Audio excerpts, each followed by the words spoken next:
యాదాద్రి భువనగిరి జిల్లా గూండాల మండల కేంద్రంలో ఛత్రపతి శివాజీ విగ్రహ నిర్మాణానికి సంబంధించి ఏర్పాటు చేసిన సమావేశంలో నూతన నిర్మాణ కమిటీని ఏకగ్రీవంగా ఎన్నుకున్నారు. ఈ సమావేశం గ్రామ సర్పంచ్ దేవనబోయిన ఐలయ్య, ఉప సర్పంచ్ ఆవుల సాయి ప్రసాద్ ఆధ్వర్యంలో జరిగింది. ఈ సందర్భంగా ఛత్రపతి శివాజీ విగ్రహ నిర్మాణ కార్యక్రమాన్ని త్వరితగతిన పూర్తి చేయాలని నిర్ణయించారు.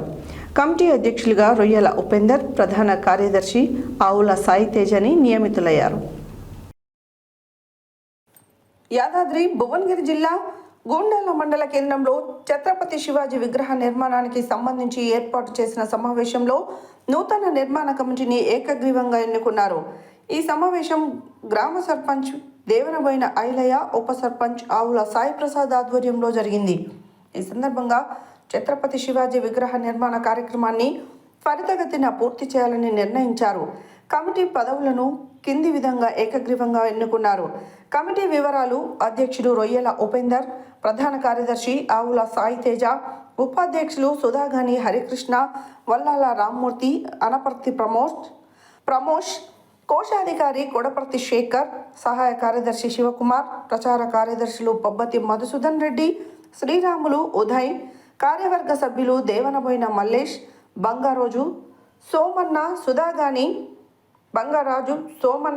సుధాగాని యాదగిరి, దేవనబోయిన కుమార్. సమావేశంలో పాల్గొన్న సభ్యులు విగ్రహ నిర్మాణానికి గ్రామస్తుల సహకారం ఎంతో అవసరమని పేర్కొన్నారు. త్వరలోనే విగ్రహ నిర్మాణ పనులను ప్రారంభించాలని నిర్ణయించారు. నేను ఒక 33 సంవత్సరాల నుంచి ఇక్కడ పౌరోహిత కార్యక్రమాల్లో ఊళ్ళో పరిస్థితులు చూస్తున్నా. ఎక్కడ కార్యక్రమం అయినా కూడా మీరు అనుకోవచ్చు, ఊళ్ళో చాటింపు చేయిస్తున్నారు, విషయం తెలుస్తుంది.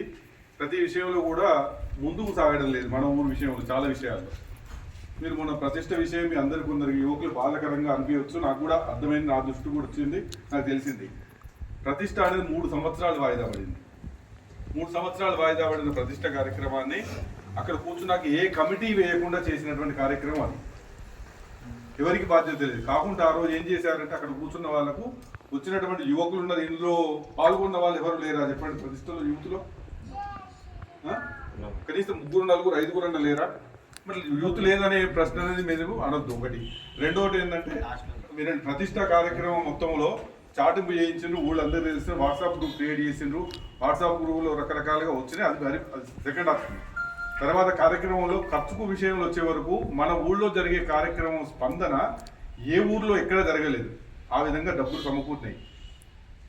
మామూలుగా సమకూర్చలేదు, చాలా అద్భుతంగా సమకూర్చినాయి. అది కూడా ఎవరింటికి పోయి ఎవరిని అడగకుండా వచ్చిన పైసలు అవి 90%. మిగతా 10% స్వచ్ఛందంగా నేను ఇస్తాను కొందరు ఇచ్చారు. కార్యక్రమం జరిగింది. కార్యక్రమం అయిపోయిన తర్వాత ఇంకోటి, అంత పెద్ద కార్యక్రమంలో ఏ ఒక్క ఎబవ్ 40 years ఉన్న వాళ్ళు ఎవరు కూడా బరువులు మోయలేదు. బాగా గుర్తుపెట్టుకోండి. మరి ఆ బరువులు ఎలా మోయగలిగారు? అదొకటి. వచ్చిన వాళ్ళు చేశారు. వచ్చిన వాళ్ళందరికీ ధన్యవాదాలు. రాని వాళ్ళు ఇబ్బంది పెట్టాలని ఆలోచించారు. మనసులో ఏమైనా ఉంటే, సంశయాలు ఉంటే తొలగించుకోండి. తర్వాత కార్యక్రమంలో మిగిలిన కార్యక్రమం అందరూ డబ్బులు కొన్ని మిగిలిన ఏం చేయాలంటే ఎక్కడ పెట్టాలి, ఎవరి దగ్గర పెట్టినా కూడా గొడవలు అయితే అని ఉద్దేశంగానే 2 గుళ్ళకు సంబంధించినటువంటి చిన్న కార్యక్రమం, నిర్మాణ కార్యక్రమాలు లోపాలు ఉన్నాయి. లోపాలు సరిదిద్దామన్న ఆ ఉన్నటువంటి 20 మంది 30 మందితోనే నిర్మాణం జరిగింది. తర్వాత మొత్తం అయిపోయినాక లెక్కల విషయంలో వచ్చే వరకు విషయం అందరు చాటింపు చేసి చెప్పడం జరిగింది, రాలేదు ఎవరికి. తర్వాత కూడా 2-3 సార్లు శ్రీను, కృష్ణాకరు ఇద్దరు కలిసి సర్పంచ్ గారి, అప్పుడు సర్పంచ్ లేడు, తర్వాత సర్పంచ్ గారు ఎలక్ట్ అయ్యారు. ఇప్పుడు వారు గొప్ప చెప్తే గ్రామస్తులందరికీ చెప్తారనే ఉద్దేశంగానే ఆ లెక్కలు ఇప్పటికీ క్లియర్ ఉన్నాయి.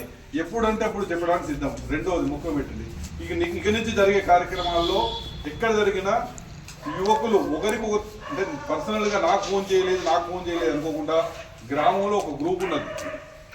ఆ గ్రూప్లో ఇన్ఫర్మేషన్ వస్తుంది.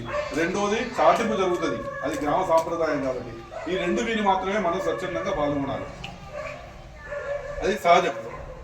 మేము పురోహితం చేస్తున్నా కూడా కార్యక్రమం ఉంటే మేము ఎన్ని పనులు వదులుకున్నా గ్రామ కార్యక్రమం దగ్గర ఉంటున్నాము.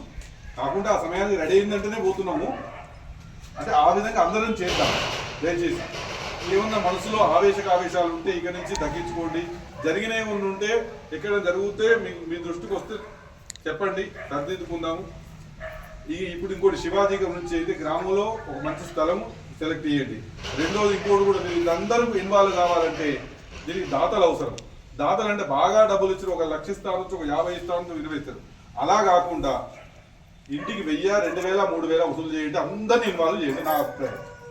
పైసలు ఎక్కించేవాడు వద్దు, పైసలు ఎక్కించేవాడు వద్దు, ఇయ్యలేని వాడు ఎంత తీసుకున్నాం, మొత్తం ఎంత ఫండ్ కావాలంటే అంత అయిపోయినాక అప్పుడు మళ్ళీ వేరే మార్గాలు వెతుకుదాం. అది నా అభిప్రాయం మాత్రమే.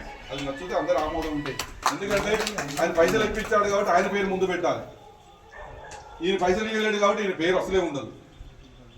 ఎందుకంటే మనకు శివాజీ అనేటువంటి వాడు మన సనాతన ధర్మానికి, హైందవ ధర్మానికి వారసత్వము, ఆయన పోరాడిన యోధుడు కాబట్టి ఆయనకు అందరికీ స్ఫూర్తి అయినట్టు.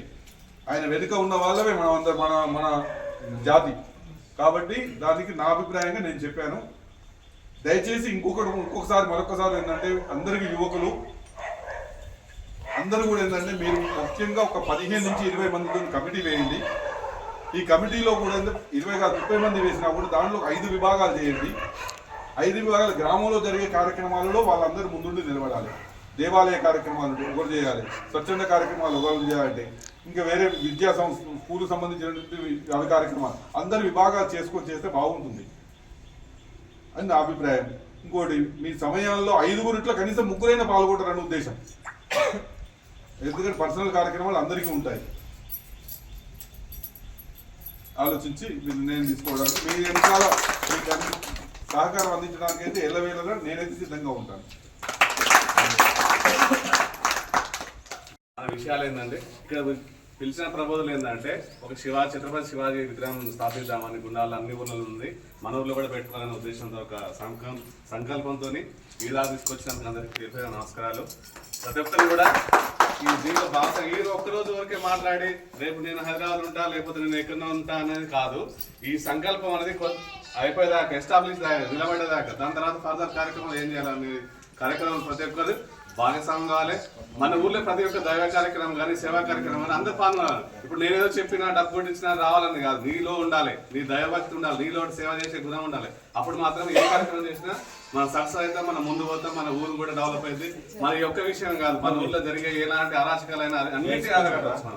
మన ఒక్కరి ఈ స్పిరిట్ అనేది ఈ ఉగాది రోజు ఇప్పుడే కాదు, ఈ ఎల్లవేళ ఇలాంటి కార్యక్రమం చేసుకుంటే ముందుకు పోవాలి. ప్రతి ఒక్కరు సహకారం కావాలి. ఊరు డెవలప్మెంట్ ప్రతి ఒక్కరి ఇన్వాల్వ్మెంట్ ఉండాలి. నేను ఎక్కడ చేయాలి, సర్పంచ్ చేయాలి, ఉప సర్పంచ్ చేయాలి, లేకపోతే ఇంకో అధికారులు చేయాలి అనేది కాదు. ప్రతి ఒక్కరి సంకల్పం ఉంటే మాత్రం మన ఊరిని డెవలప్ చేసుకోవచ్చు, మన ఆదర్శ గ్రామంగా చేసుకోవచ్చు. ఇంకేమైనా విషయాలు ఉంటే చెప్పండి, నాకు తెలియకపోవచ్చు. అన్ని విధాలా వెనుక బ్యాక్ ఎండ్ ఏం జరుగుతుందో కూడా మనకు తెలియకపోవచ్చు. అది కూడా మీరు ఏమైనా సలహాలు ఇవ్వండి, మేము తీసుకుంటాం. మేమేమైనా తప్పుదో పట్టిస్తున్నాం అంటే మీరు కూడా మాట చెప్పండి, ఇట్లా జరుగుతుందనే విషయం. మా బ్యాక్ ఎండ్ తెలియదు కదా, నేను ముందు పోతా ఉంటే ఏమందంటే వెనకంగా ఏం జరుగుతుందో నాకు కూడా తెలియదు కదా. కొన్ని విషయాలు జరగకుండా చూడలే. అలాంటి విషయాలు అంటే నా దృష్టి తీసుకురండి, నేను కూడా దానికి ముందు మీ యొక్క కోరికలు ముందు తీసుకుపోతా. అదేవిధంగా ప్రతి ఒక్కరు సహకారం చేయండి. ఇప్పుడు ఛత్రపతి శివాజీ కూడా నా వంతు సహకారం చేస్తా, నేను ఆర్థికంగా సహాయం చేస్తా.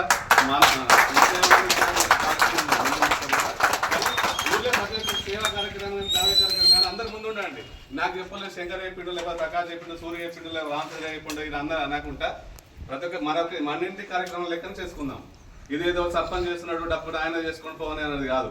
మొన్న ఒక శివరాత్రి రోజు దేవుని సాగం అవ్వడానికి వాళ్ళు డప్పోడిస్తాం ముందు బిఫోర్ అందరూ గురికి రావాలని కొట్టిస్తాం, అయినా కానీ ఎవరు రాలేదు.